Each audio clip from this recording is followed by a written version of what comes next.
അത് വേണോ? നീ എവിടെ പരിപാടി അവതരിപ്പിച്ചാലും ഇത് തന്നെയാണല്ലോ നിന്റെ ഭരതനാട്യം കളിക്കണം. മന്മഥരാശിക്ക് ഭരതനാട്യം.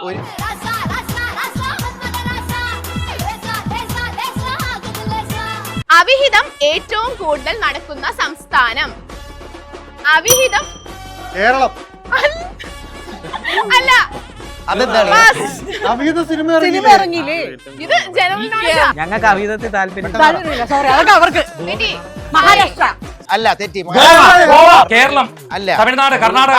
അവനൊരു ദിവസം ലാലയ്ക്ക് ഏതോ ഫോണിൽ നിന്ന് ഒരു മെസ്സേജ് വരുന്നു. I am big fan of you എന്നൊക്കെ പറഞ്ഞൊരു മെസ്സേജ് വരുന്നു. ലാല ഇങ്ങനെ മെസ്സേജുകൾക്ക് മറുപടി കൊടുക്കത്തില്ലോ. വീണ്ടും മെസ്സേജ് അയച്ചു. ഹായ് ലാല എന്ന് പറഞ്ഞ രണ്ടാമത് മെസ്സേജ് വന്നു.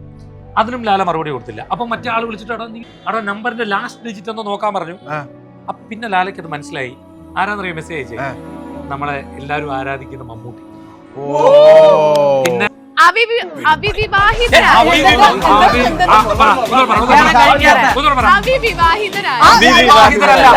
ഇത് പറഞ്ഞിട്ട് പോയാ മതി. അഖിലാണ്ട മണ്ഡല മണിച്ചോരുക്കി അതിനുള്ളിൽ ആനന്ദ ദീപം കൊളുത്തി പരമാണു പൊരുളിലും സ്ഫുരണമായി മിന്നും പരമപ്രകാശമേ ശരണം നീ നിത്യം. ഈ ഒരു സൈഡിൽ നിൽക്കുന്ന താരങ്ങൾ എന്ന് പറഞ്ഞു കഴിഞ്ഞാൽ ഇതിലെ ഭർത്താക്കന്മാരാണ്, ഒരു സൈഡിൽ എന്ന് പറഞ്ഞാൽ പോലീസുകാരാണ് അല്ലേ? നീ പോലീസാ? ഞാൻ പോലീസല്ല, ഞാൻ ചെറുക്കന്റെ പോലീസുകാർക്ക് ധൈര്യത്തിൽ പിടിച്ചേർത്തിയേക്കുവാ.